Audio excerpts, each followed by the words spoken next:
welcome to the Excessive Chatter podcast, the show where I, your host Zericc, gets to know a guest over a friendly round of chess. Guests include Twitch streamers, video game speedrunners, chess players, and others. This episode is episode 2 of the show. If you're interested in seeing more of the podcast, you can follow or subscribe at twitch.tv/Zericc or Zericc on YouTube. This week, our guest is ShesChardcore, a prolific speedrunner who holds the distinction of having the most runs on posted to speedrun.com of anyone ever. Shar, thank you for being on the show. Definitely. Thanks for having me.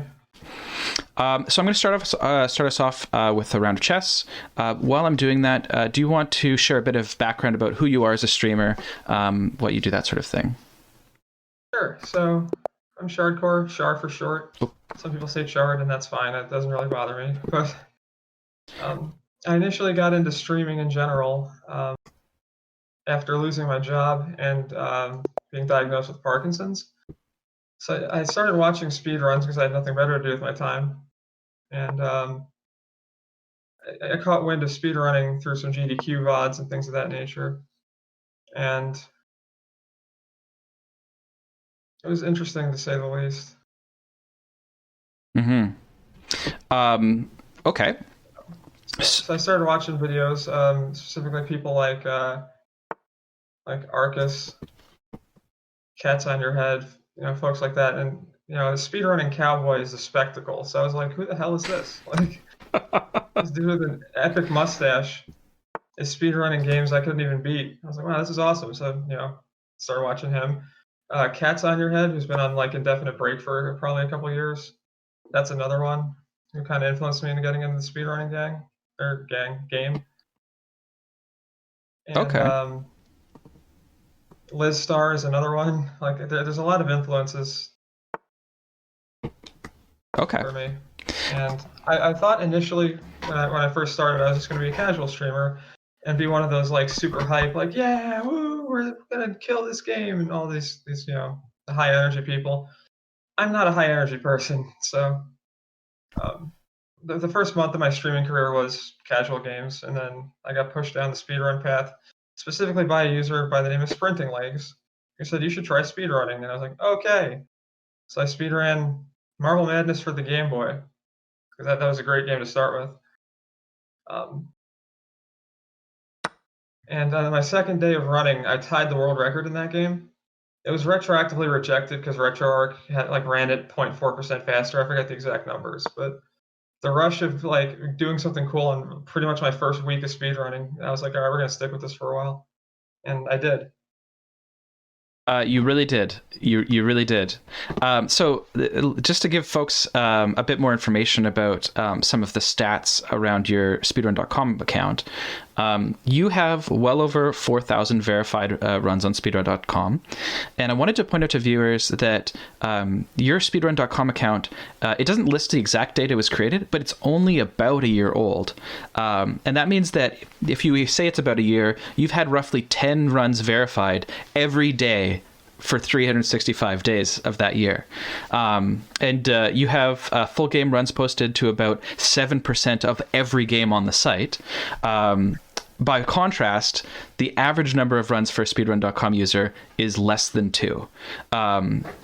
So there's a lot you could say about that. I mean, I have my question as a speedrunner myself is what piece of wisdom or special approach informs your incredible speedrun output? But I think that folks are going to want to hear a bit about, how you've arrived at that. Sure. So I always set out to do something differently. Like, people have been speedrunning for years. It's nothing new. But nobody's really decided to just go all in on just blasting out as many runs as possible. And it takes all kinds. There's grinders like that, like me, they'll just grind out game after game after game. There's strat hunters. There's people that play 1 or 2 games really well. And it takes all kinds of people to speedrun and to create the speedrunning world. Me, I just, I have a lot of free time being disabled and everything. And if you value your free time as little as possible, that's when you start saying, oh, what can I do with this time? Let's just do speedruns. So at one point, I had done, I want to say 1,000 speedruns in a week. like 1,000 posted runs to speedrun.com in like 7.5-ish days, and I don't think I've recovered from that. That was rough. But 1,000 in a week. my mentality is to, like I said, do things nobody else has done before, and a lot of that is hunting for excuse me, games with empty boards. Like maybe there's a game nobody ran yet, that's never been routed, things of that nature. That kind of stuff excites me, because if I go in and I run 100 levels of a game, that's mostly in mobile community, but if I run 100 levels of a game and get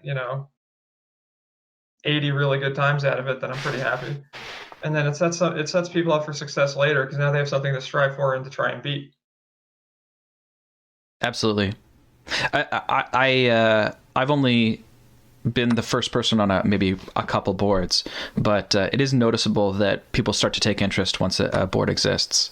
There's folks who only want to run a game when there's no competition, and then there's folks who will wait until there is some competition. So I think you're right that it does take sort of all sorts in the community for sure. It definitely. So what informs like you running the games that you do? Is it that there is an opportunity to get a sort of an easy time, or a bunch of times out of many different levels, or are there games you want to play because you are really looking forward to them? Like how do you choose? It's a mix of both, honestly. Some games I go into it saying I just want to fill this board and kind of just cash in a bunch of runs and move on.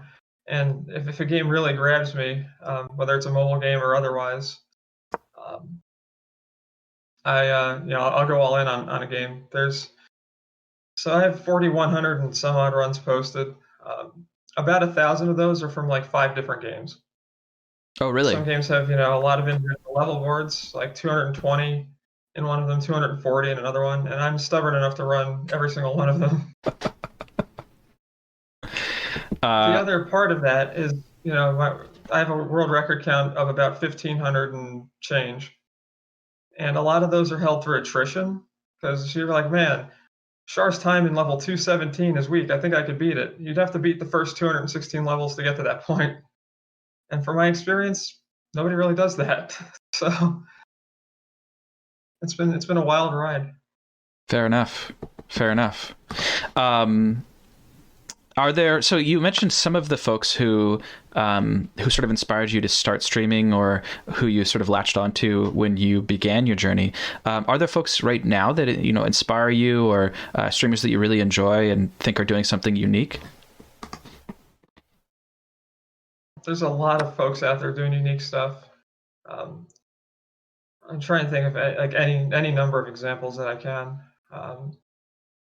There's someone by the name of Handy Capable Sean who plays games with his chin. I forget what his disability exactly was, but he literally has this like mouth set up and he controls the games with his chin, and he beats games that I can't even attempt to beat.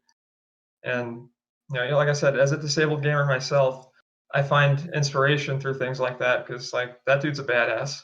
And past that, you get to see people who they sometimes they run a game into the ground. Sometimes they give up. I give up on some of them. There's a few runs I've given up on over the years, but it's okay. Mm-hmm. Folks like Arcus and Bronzo, and as I mentioned, Handy Capable Sean. And then there's other folks who inspire me through the fact that I inspired them. Excuse me. So like Avidrock42 is a great example. He always credits me for being like the person that took him to speedrun school, because I ran these events called the ShesChardcore 20, which was a knockoff of the Big 20, but for games that probably wouldn't be in a Big 20. Fair enough. So I kind of created this curated list of I did 4 of them. So that's 80 games that people learned and bopped a lot of my records in, which is fine. But it was a good time, because that when people get inspired, it inspires me. That makes sense. So I think that a lot of folks, I mean, like I said, the average number of runs on the site for an account is only 2. And I think a lot of folks have a hard time even wrapping their head around how many runs you have on the site. Do you think that there's an outer limit to how much you would push that, or do you think it's something you need to continue with for a long time? That is honestly going to be health dependent. If I have the energy and the health to do it, I'll just keep going. My main goal is 5,000, just as a nice like arbitrary round number to hit. I don't know if or when I'll get there, but I'll certainly keep trying. That makes sense. I think with, I mean, I you have 4,000 runs on the site. It's, for me, it's a little bit reminiscent of, there's a streamer goes by the Mexican Runner who did almost a speed run. Not, there's some games you can't really speed run, but every NES game.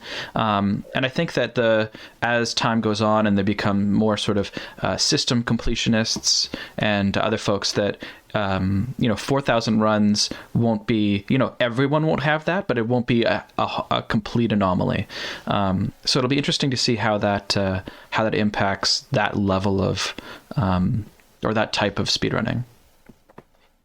Yeah, the NES Mania project that he did was, legendary. He's a legendary speedrunner for doing that, and casual player as well. He does good speedruns, but it's been there's been a lot of people trying to do the same thing. I know the Motherbrain 86 is deep into that project. I think he's got close to 500 games finished now, or high 4s maybe.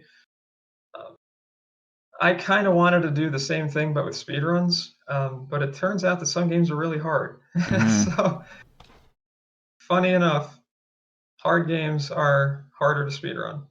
Like I said, there were a couple games that I gave up on. And I've been kind of known for being able to play anything. But some games, they had my number. And that's okay. It's okay to not even ever finish a run in a game. It doesn't mean I'm a bad speedrunner. It doesn't mean I failed. I gave it a good college try, and that was that. Absolutely. What are you pinning me in here? So of those games that you gave up on, are there or other games that you played in this journey of yours? Are there some that that you just would say like don't play them, or like I'm never going to play them again? I don't think anyone should play these games. They're just awful. I would probably not say that. I've played some awful games. There's a time where I was basically running nothing but like meme games and jank games and stuff like that. And I don't think it's fair to ever say I don't want to play a game because it's bad. Maybe there's people that won't play games because the game is bad, but every game at least deserves to be run at least once by somebody. Fair enough. Kind of the diplomatic answer, I guess. No one wants to hear you say that their game is the worst game. We have someone in chat. I've run so much weird crap. I'm not gonna begrudge somebody if they want to run Taboo or Where's an Egg, which is a 1-frame speedrun if you do it right. Wow. I didn't realize that. There's a lot of weird stuff out there like that. We have someone in chat saying, "I remember Sesame Street Fun with Letters for NES." I held the record in that for a bit. Sesame Street, ABC, and 1, 2, 3. That's very funny. It's a speedrun. Sorry? You put a timer in front of it, it's a speedrun. That's all it is. Absolutely. I was actually in the top 10 of what is it, Color a Dinosaur for a while, which I imagine has similar energy to that. Yeah. So are there other? So we asked you about some games that you might not want to go back and play again. You did give it a very diplomatic answer. Are there games that you while doing this you thought were so good that you just want to go back and play casually, or anything like that? I don't think I have the capacity to play games casually anymore, to be honest. I'm so deep in the speedrunning mentality that it's like, sure, I could play a casual game, but why the hell would I do that? I could just speedrun another one, and that's why I have 4,100 runs. There are enjoyable games out there, though. There really are. if I had to pick, I mean, I'm gonna derust a game called Crazy Creatures here pretty soon, and that was an unlicensed NES game. Oh, And interesting. I loved the game as a kid. I grew up with it, and it was one of those things where like it's one of my earliest world records from from a couple years ago, and people are getting close to my time, so I kind of want to defend that one. Like, no, this one's mine. You Fair can't have it. enough. Fair enough. Um, so, in addition to being a speedrunner, while I was preparing for the show, I dug up a post that you had made. It's September 2019. That was linked to an account you had for achievement hunting in the achievement hunting world. And for folks who don't know what I'm talking about, it's when you're trying to get like in-game achievements, often that are attached to the game when they're released. And so you said that you had retired from achievement hunting, move on entirely to speedrunning. What prompted that switch? I got tired of achievement hunting. Fair It's one enough. of those things where like that was my hobby for the better part of a decade, and I got close to about 500,000 gamer score. I think I ended at like 476,000, and I played hundreds to thousands of only thousands of games isn't quite accurate, but I played a lot of games, and eventually just burned out on it. And after many many years, I burned out on it, and now speedrun is my new drug, or my anti-drug, as it were. Do you think Bring those that commercials back. Do you think that it's more sustainable to do speedrunning versus achievement hunting in that same way? Kind of. Um, I gotta get a move on here. Running out of time. But yeah, there's a lot of similarities between the two in that you're doing the same thing over and over, trying to get a result. It's just the result is whatever the achievement is, and not necessarily a time. Mm-hmm. So, having done almost 10 years of that, and I don't mean like I just picked away at it. I mean like I'd be running stuff just every day, forever, and I burned out on it. And I'm gonna burn out on speedrunning too. I'm making that prediction right now. Fair enough. I will completely burn out on speedrunning by time everything's wrapped up.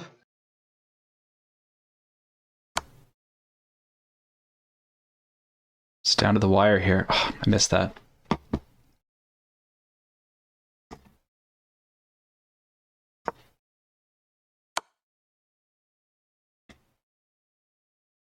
I got to play like bullet chess now. So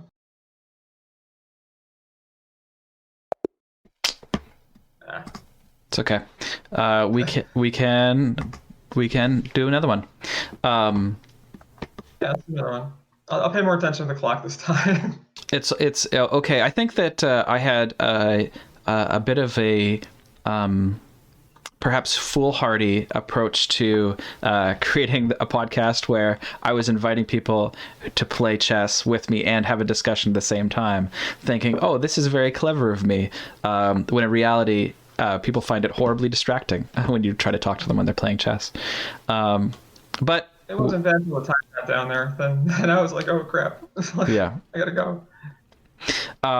So in preparation for the show, you let me know that you'd like to chat about health challenges in your life. You're very public on Twitch and Twitter about living with Parkinson's disease. Do you want to take a moment to share some background about that with viewers?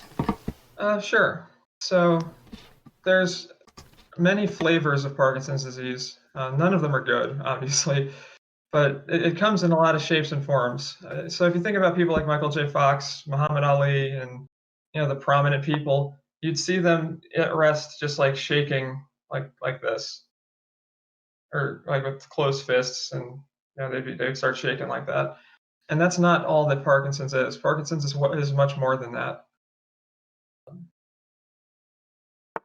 It's mine is predominantly through what's known as dystonia. So my left hand is constantly trying to like close in on itself, and I have to manually do this. And as you see, as I do this, that's what my hand does. So I have what's called an action tremor, or if I sit completely still and just, emo kid, or what's this? This is a edgelord pose. If I'm not moving, I don't shake. But as soon as I do this, stretch my hand out, there you go. Okay. Not fun. Honestly, not fun. It makes speedrunning a lot more difficult, but it also makes speedrunning a lot more rewarding by the same token. Yeah. So You need both hands to speedrun most games. So if my hand's doing this a lot of the time on the D-pad, it gets difficult, honestly. You mentioned, so I actually had in my notes, when I think of Parkinson's disease, like the two people who do come to mind are Muhammad Ali and Michael J. Fox. I could actually walk outside and throw a rock. I'm not going to do this, obviously, and throw a rock and hit the high school that Michael J. Fox went to, because I live so close to it. When I think of those two folks, they became. They're obviously very accomplished and successful in their fields. And they did a lot of that before their diagnosis of Parkinson's was really well known, I think. Or that they really had, spent a lot of time in the public talking about it. You have become the most prolific speedrunner in the world, while also dealing with that, right? And I think that there's I'm not trying to make a comparison really, but I'm just, I guess I am making a comparison, but I thought that was something that was really interesting, that you're doing all of this and dealing with it at the same time. I don't know if you have any thoughts about that or. Yeah, well, it hasn't been easy. Streaming and speedrunning in general are kind of how I help cope. So I was diagnosed in December of 2019, I believe it was. But I was symptomatic for a couple years beforehand. I just didn't think anything of it because it was very minor. My hand got a little slow one day when I was brushing my teeth. I was like, oh, okay, whatever, that's fine. And excuse me. And that compounded itself, and now it's, now it progressed, and I had to, had the emotional breakdown at the neurologist's office, and they're like, yeah, we think you have Parkinson's. I was like, well, crap. The worst thing about it is that it's actually a familial thing. So Parkinson's can be hereditary, and in my case it was. There's a genetic mutation that I basically had a 50-50 chance of getting, passed down through the family, and I got it. And when you get that specific mutation, it's guaranteed that you will develop Parkinson's disease at some point. Some people, it's 50s, 60s. I'm 36. And I've had it for a couple of years, and it's rough. Okay. So you talked about, when first coming to know about it or getting an official diagnosis. What's your approach to a challenge like that? Well, I cried a lot. That was the first step. Okay. No, I'm just being honest.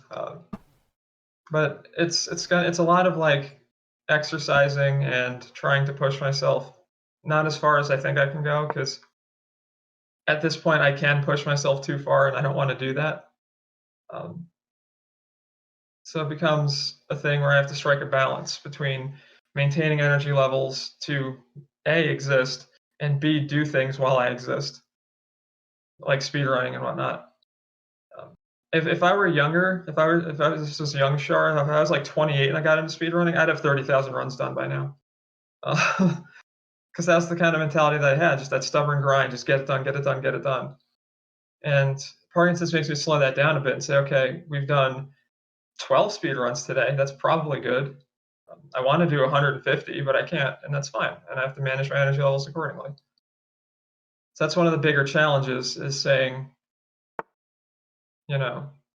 how do I play games and speedrun and stream and exercise and eat well and play chess and do this podcast, and et cetera, and manage everything accordingly. And it's, like I said, it's hard. It's not fun. But I try to make it fun. Yeah. kind of helps me cope. I don't know what I'm doing with these pawns, by the way. We're just going ham with the pawns. Anytime you move a piece, it's a strategy. It doesn't have to be a good one.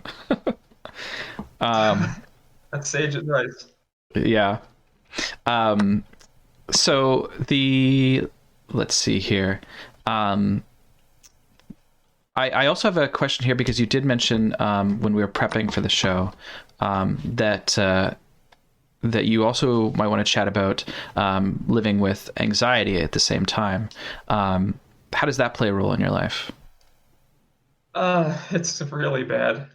The good thing is when people watch the stream or when I do this, when I do podcasts or whenever there's a camera on me, basically, I can kind of pull it together enough and be fine. But like, I might shut the camera off after we're done and have an emotional breakdown because the anxiety gets out of hand. I hope not. Like that's something I wish to avoid, but it's a distinct possibility. And thankfully, medication helps that, but it's not the most pleasant experience when any time I can just devolve into a panic attack and be crying fetus position on the floor kind of thing. But it's good that like the stream, like I said, hides that because I wouldn't want to do that on stream. Have people watch and be super concerned and stuff. Yeah, and they'll probably be concerned that I just mentioned that, but still. I had a fellow streamer recently make mention to me that that he struggles with a bit of anxiety, and during the last year it's been hard because he has a really hard time connecting with people via voice chat, right? He's essentially overcome with worry when it comes to that, and hasn't even been able to call his friends to go on the voice chat to play a game or something like that. And one of the things I thought about this before, but we chatted about it in that discussion, that one of the things Twitch does, and I guess Twitch is what I'm talking about, is that when you go live, you get to choose when you do that. You get to choose what the games are, and a lot of the time you have a choice of what the discussion is going to be. So when you're talking to folks in the real world, not as online, that there's a lot of unknown. But when it comes to something like Twitch, you have a lot more power over what that's going to be. Do you think that is helpful? Do you find that yourself, or what are your thoughts on that? It's definitely helpful. I try to keep as close to a schedule as I can, as like a 2 to 3 hour morning stream. But if I can't do it, I can't do it, and that's fine. And the community is very supportive of me. They're very patient with the health issues. Sometimes I need a week off. Sometimes I don't. Sometimes I need a few days off, and it's the freedom to choose when I do things is very important. Mm-hmm. Okay. So just to switch things up a little bit, because this is a chess, we do feature us playing chess in the show. I'd like to ask a little bit about your experience with the game. And before the show, you did mention at some point that you actually were involved in a chess club at some point as well, yeah? I was on the high school chess team, yeah. That was 19 years ago. But I think, let me math. Yeah, about 19 years ago. Excuse me. So I'm a little rusty. I haven't really played that much since then. Fair enough. Do you think it is? I know how the horsey moves. Is it something you enjoyed at that time, or have you ever thought of going back to it in any way? I did enjoy it. I probably won't go back to competitive chess. I'll stick to chess speedruns. I have the world record for Chess Master on the NES. But in those games, you don't play chess. You make inputs, and chess happens. Essentially, you're not reacting to the pieces. You're just doing the moves that you need to do as quick as you can, and hoping for the best that you get the good RNG. Yeah.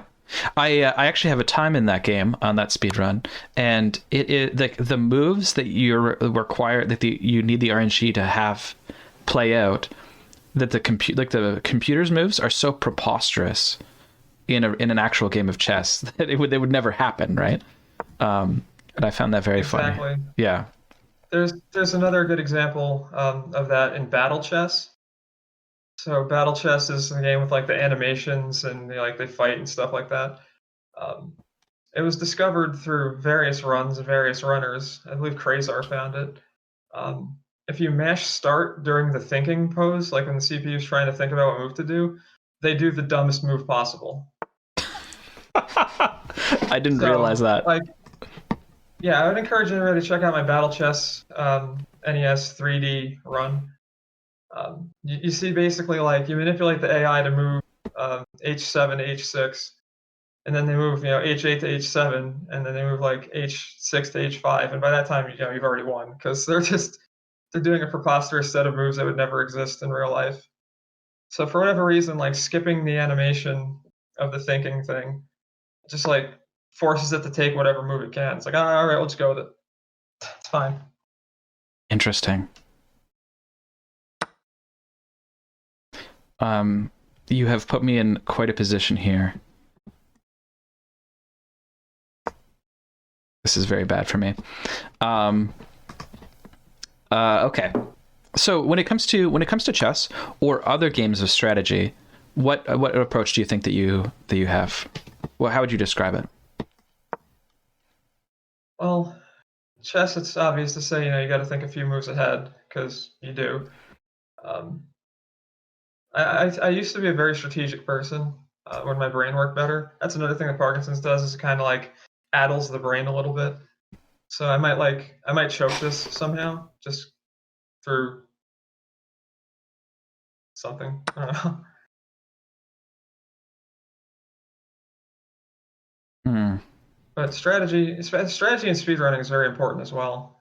You pretty much need to go in with some sort of strategy. And going back to the previous talk of there's all different kinds of runners, there's a lot of glitch hunters and strat hunters as well. No run or no world record is it's like one person doesn't do that. It's usually a combination of 4 or 5, 6 people that have done things over the years or over the months of the run. Yeah. And it kind of all comes together and then somebody executes it. Like a great example is Niftsky with SMB1. That has been a community effort for many, many years. And shout outs to him for the 454. Absolutely. It took a lot of people, a lot of days and months and whatever to get there. So that was pretty mind blowing to watch.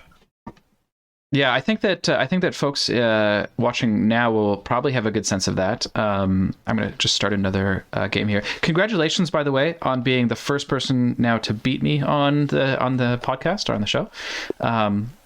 World record hype. Yeah, there you go. Right. So yeah, the SMB1 454 is how far off are we now on all of the possible frame rules? I believe Bismuth's, that's hard to say, Bismuth's video says that Nifsky's run was 9 frames away from human optimal. Wow. Yeah, that is crazy to think about. Yeah, I mean it is sort of awing. I don't know if that's a word. It puts you in awe that we could get so close to. I mean, it's not like I have a good time in SMB1, but that we could get so close to just what is actually possible in a game. Like hit a hard limit. Then it's always possible that we'll discover new things about it. But that game has been pretty stripped down and reviewed quite a lot, I'd imagine. Yeah, I would say so. Okay, so a couple other questions for you. Are there any other anything about you that your viewers, folks who regularly come to your stream, wouldn't know about you that you think would surprise them?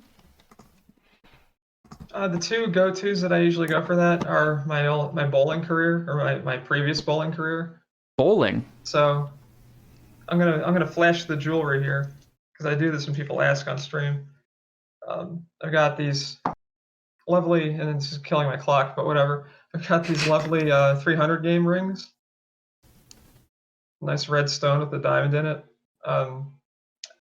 My bowling career was pretty good. I averaged 217 at one point. I had multiple 300 games and flashy rings, as you saw. So a 300 game is that a perfect game where you only hit strikes? That's 12 strikes. Yep, perfect game. And you had multiple of those. I've had 3. They were all like pre-Parkinson's, obviously. I don't think I could even throw a ball right now without having to like really work out for 6 months straight to do it. But that's a challenge I'm gonna be facing soon. We're gonna try and get back into bowling. So that should be fun. Wow. Remind me never to be on the opposite team of you in any game. My other go-to that people may not know is I almost made the National Spelling Bee one time. Oh, really? Yep. It's I unfortunately didn't because I was in the regionals as a kid. It's like the step before nationals. Basically, like nationals is the winner of every region. They all go together, and that's how that goes. But the person who was coaching me gave me the previous year's book of words to study. So I was studying like the wrong words, oh no. and I didn't do very well because of that. That's okay. I'm very tempted to try and give you like a hard word to try and spell on here on the show, but I feel like that's sort of cruel. Yeah, it would be. Here, play chess and try and spell a word all at the same time. Well, that's fascinating. You've got me in a bit of a gherkin here, in a bit of a pickle. Yes. I'll just let the time run out again and say I wasn't paying attention. It'll be fine. Fair enough. You could do that for sure. So I have a question here to ask you about, things you're passionate about off stream. But it sounds like, bowling has got to be one of those things. Definitely. Basically just speed running and bowling. That's like my life, or bowling used to be part of that. Hopefully we'll get that back into my life at some point. Because I miss it and I want to keep doing it. Okay. I gotta put on my thinking face here for this board.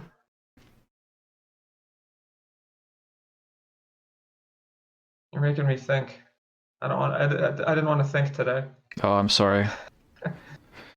No, you're fine. Here's a question that hopefully you won't have to think too hard about. It's meant to be not a hard question. Star Wars or Star Trek?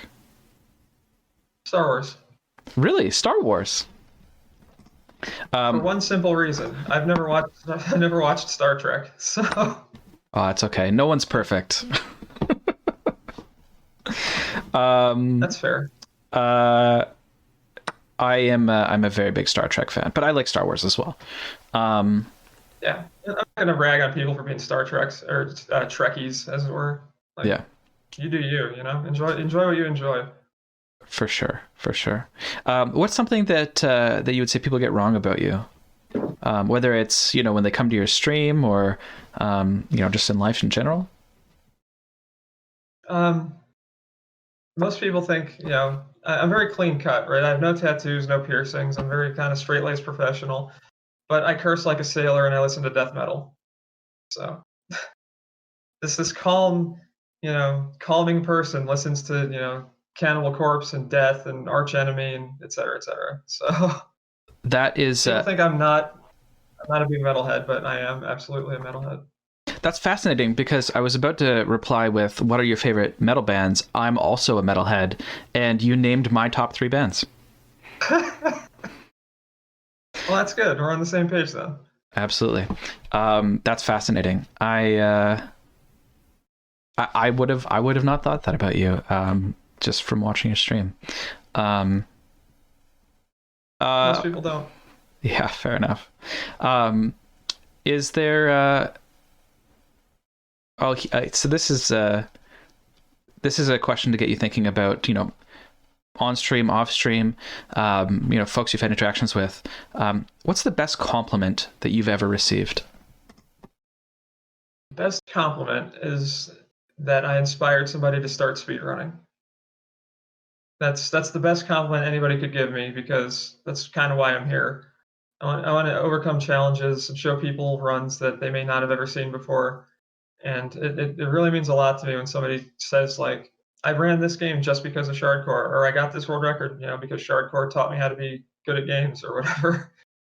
But and it really makes me feel good that I'm having a positive impact like that on speedrunning as a whole, not just like one or two games. Absolutely, absolutely. I saw. I think it was on Twitter. You said that you weren't submitting any runs to GDQ for the next. Is that the case? Yeah, I'm an emulator user. It's hard to say. So I'm one of those emulator peasants. I don't have the real hardware and stuff, which is fine. I don't want the real hardware and stuff. I like my setup as it is. But they only accept runs on actual hardware, which is totally fine. It's probably a legal thing, and I completely understand that. But it's mostly for that reason. Fair Because I enough. don't think anybody would want to see Maniac Mansion ham steak %. I'm kidding. Everybody wants to see that. It's the best speedrun of all time. Yeah. What are some of the runs you think that folks, runs that you've done or runs you've seen other folks do, that are just like the best to watch? That you think, go watch someone do that right now. Go watch my video perhaps on your YouTube. I know for me, a part of one of the reasons I got into speedrunning, other than I wanted to running a game I really loved as a child, is that I really enjoyed the awful block at GDQ and like watching people play really bad games. Yeah, the awful block is great. I think that's where I first saw Liz Star running Mega Man DOS, Yep. and that was like one of the most mind-blowing things I'd ever seen, and that was again one of my inspirations. So Yeah. that was like, if she can play a game that's that bad and enjoy it, I can play a game that's probably worse and enjoy it, or at least I'll make my fans enjoy it. Somebody will enjoy it is the point here.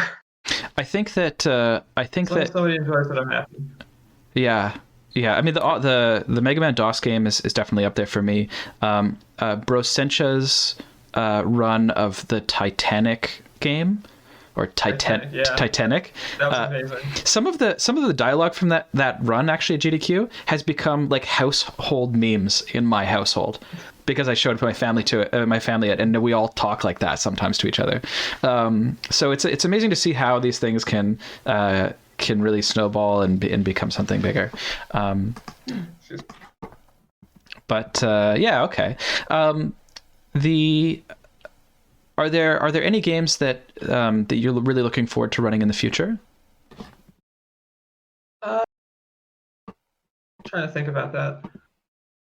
There's a lot of the NES library that I haven't explored yet, and primarily being an NES runner, well, I guess I can't say that anymore because I've thousands of my runs are on mobile, but primarily I'm still at my core I'm an NES runner, and there's a few games that excite me. I don't know when I'll ever get to them, or if I'll ever get to them, but there's a few games I've wanted to learn over the years. Any that you'd I have what's called the list. Let me pull up the list. Oh, okay. The list is on my phone, so 1 second, please. You just asked me these questions, so I time out again. It's fine. I'm not doing that great this time anyway, which is fine. Let's see what we got. There's a game called Times of Lore. I believe Miss Cardinalities probably still has that record. That looked like a fun run. I want to get back to the Great Waldo Search at some point. Is shout outs to Crack Attack for the sub 2 and Where's Waldo, but that's the worst Waldo game. Great Waldo Search is the one true Waldo. Oh wow, okay, you're starting some beef here, I think, with folks in the Waldo community. Like, Summoning Salt could make a video about that, just the Great Waldo Search. Yeah, because of how many times the records were optimized over the years. So and I believe I'm not sure if this is true, but back in the day, I took that record from Arcus. He held it for however long, couple years. I may be the only person who's ever beaten an Arcus world record, unless the Retro Runner took Ninja Gaiden while we're streaming this. I feel like that can't be true. Arcus has run a lot of games. No, there's I guess taking a record from Arcus means he'd have to be the top though. Yeah, that's I don't know. And then Overswarm and I kind of kept going back and forth on it, lowering the time, and he's got me beat by 2 frames, and I want to go back to that at some point and take that back. Wow. Waldo's serious business up in here, so I'm boned. I'm like turbo boned right now. It's not a great position to be in. It is not. Do you think there's a chance that because so I started off streaming as a Star Tropics speedrunner, which is a fantastic game for the NES. Do you think there's any chance that you would try your hand at that? My Star Tropics legacy is that I sent Arcus a signed copy of Star Tropics 2 for no reason. True story. And Peranzo has a signed copy of Zelda 1. A ShesChardcore signed copy, the only one in the world. It's probably worth at least $3, but Star Tropic's not really my thing. Oh crap! I have a minute left. Oh boy. That's totally fair. I'm boned. I should just tip the king.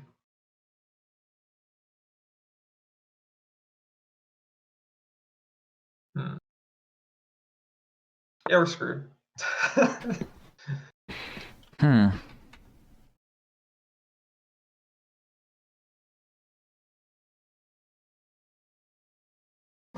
I have no idea how I'm going to get out of this. I've painted myself into a corner.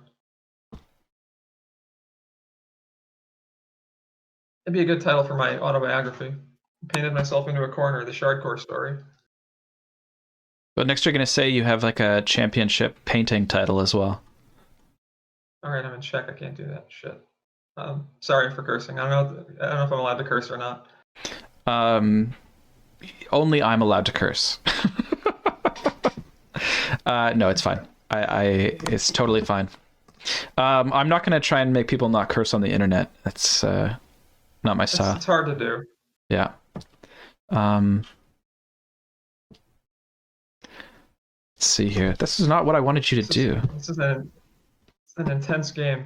Mm-hmm. And I have to make my moves like instantaneously. So. Well, that's bad. Why'd you do that? Can I give you a random hypothetical and see what your response will be? Sure. I'm going to see if you're actually going to. Okay, you are going to. I had to move. We're in the bone zone right about now. Yeah. Yeah, I've screwed anyway. GG. GG. What are we looking at? It actually says that was an intense game on the thing over here. Yeah. What I said before. That's yeah. It does give you a bit of a notation about how well you did and that sort of thing. Why don't we throw up one more game here? And so this is my hypothetical for you. Sure.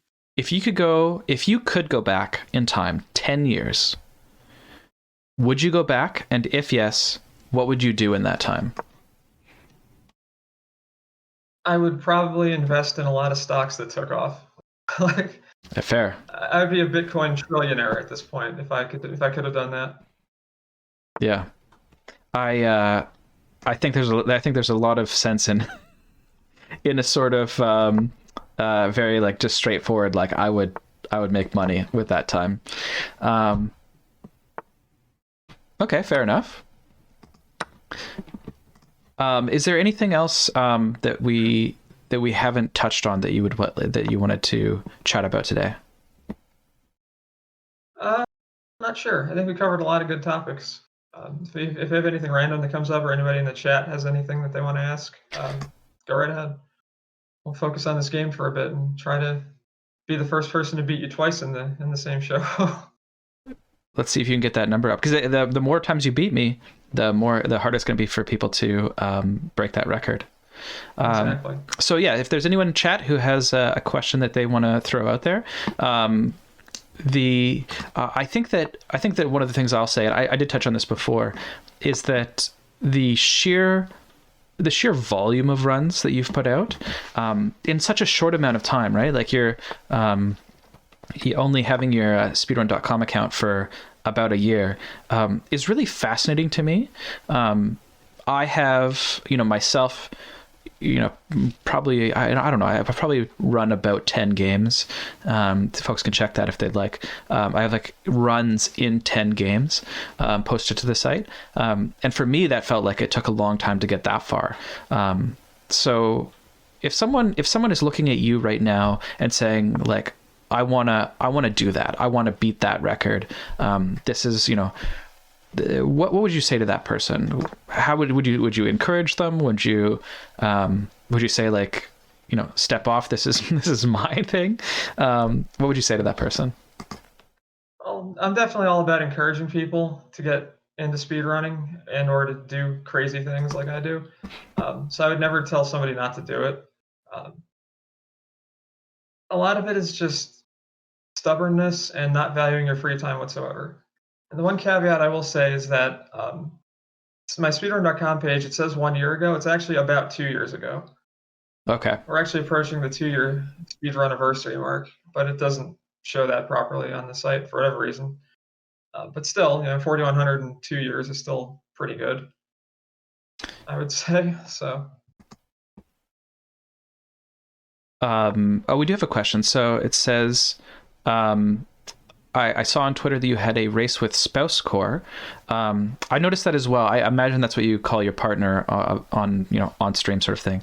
Have they done stream stuff with you in the past, or do they usually leave you alone in your own stream space? ShesChardcore is not a speedrunner. ShesChardcore is not a streamer. They're just a supportive member of the family here. So. Fair enough. Do you think that there will be other? Leave me alone. Okay. And very helpful member of chat pointing out that I actually have 23 games on the site, so a bit more than 10, which is nice, but sort of nowhere near anything comparing to you. Okay, let's see here.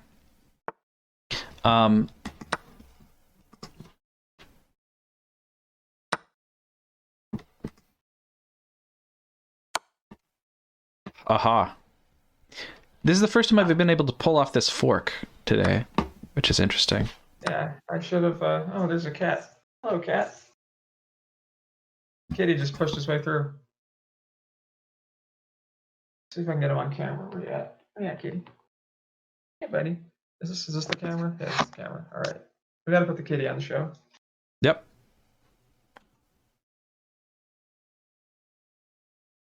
What's the cat's name? The cat's name is Jondar, Necromancer Betrayer. Wow. Based on a Diablo 3 character of the same name. That is quite the title. He's ready for his close-up. Have you? The other kitty that we have got in here her name is Andariel, Maiden of Anguish. Based on the Diablo 2's first act boss. Yep. Oh, there she is.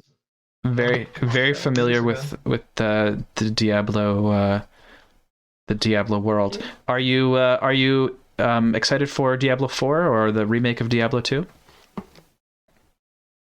I'm probably not going to play them. I put, before my speedrun and before my achievement whoring career, Diablo 2 took like 10 years of my life. So it's great that they're making a remaster and all that, and Diablo 4, but I might be burned out on Diablo at this point. So. Fair enough. That is I asked you earlier if there were any games that you would say don't play that, or I'm not going to play that again. Certainly, Blizzard has this weird knack for making games that people play furiously for many years, and then they decide I can't touch this again, or else it's going to ruin my life. Certainly for me, that was World of Warcraft. I played intensely for a few years and just said, I actually can't even do this. Like I can't even have it around because it's really bad.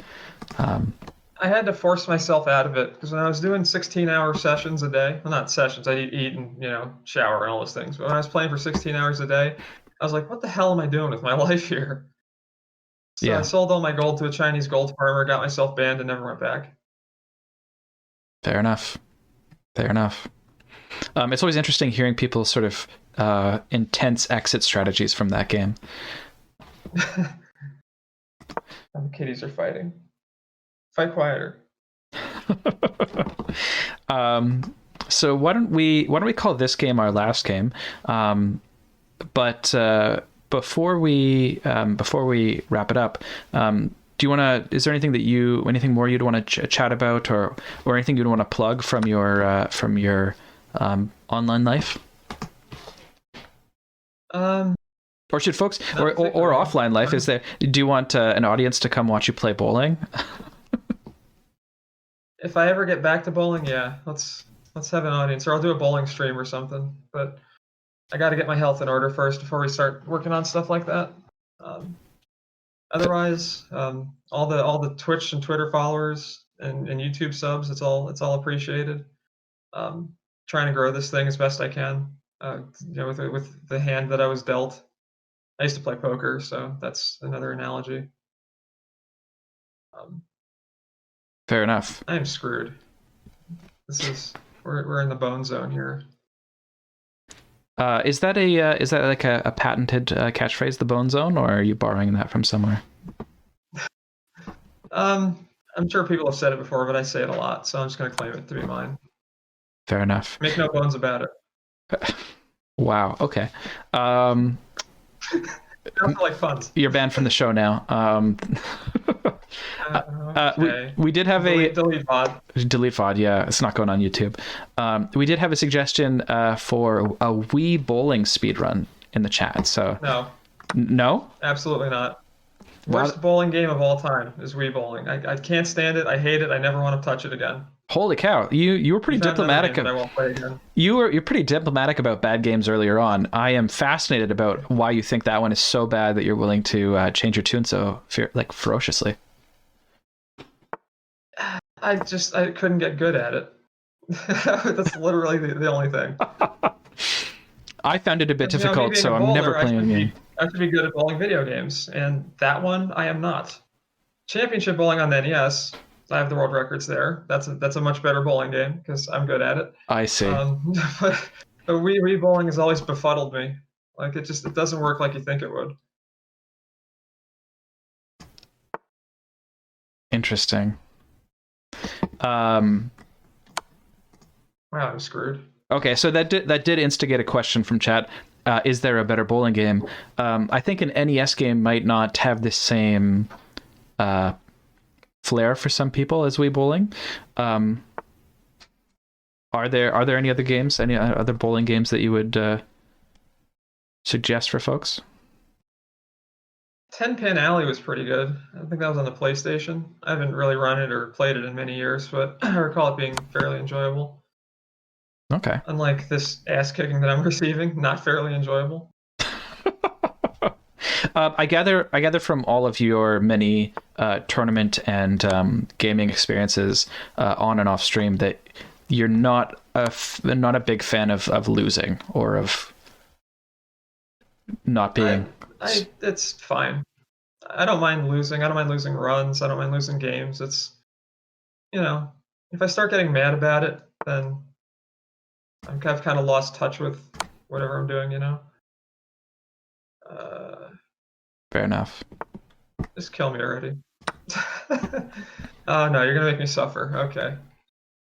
Oh, just take the rook. I don't care. I was trying to get you in a spot where I could move your king around.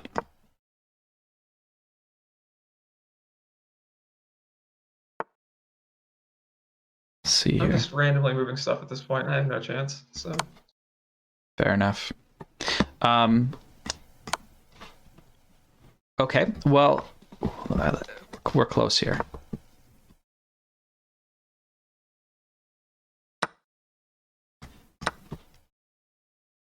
Where we were.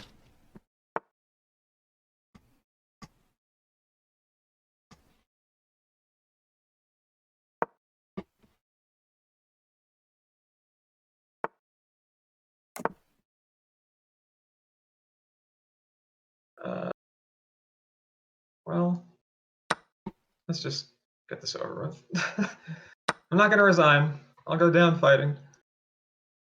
But I am totally screwed.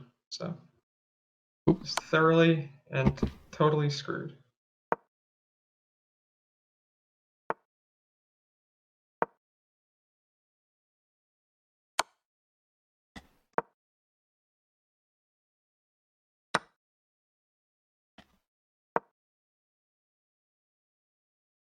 I don't like these things that you're doing. Yeah, I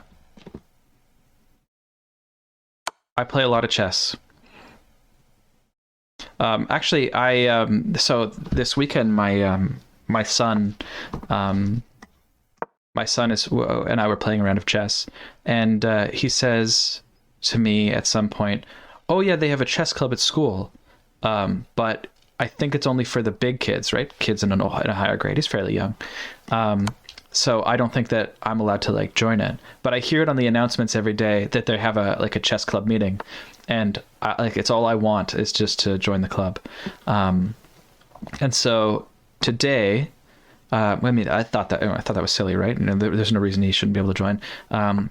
Today he just asked, and it's his first day of chess club today, so he's pretty stoked about that. Nice. Yeah. You can definitely learn from somebody better than me.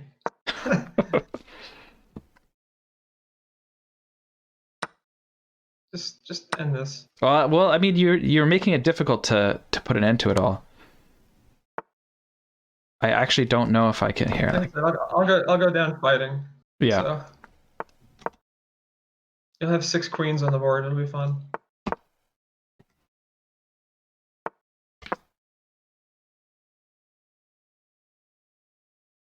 But I'm going to make you wait the 15 seconds.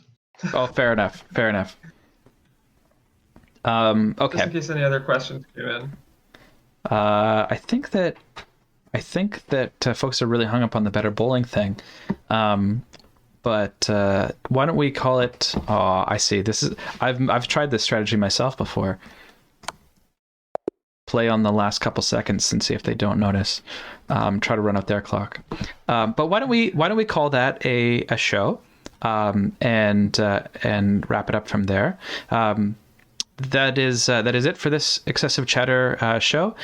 Big thank you to ShesChardcore for coming on the show. Thank you again. Thanks for having me. Glad to be here. If you enjoyed this episode, please follow up and subscribe, or follow and subscribe at twitch.tv/Zericc or at Zericc on YouTube. If you would like to discuss the show or have suggestions for future guests, questions, or features, please join the Zericc Discord. There are links for all of these in the video description and on our Twitch page. And absolutely go follow ShesChardcore on Twitch, on Twitter. The handles for those are on the screen right now.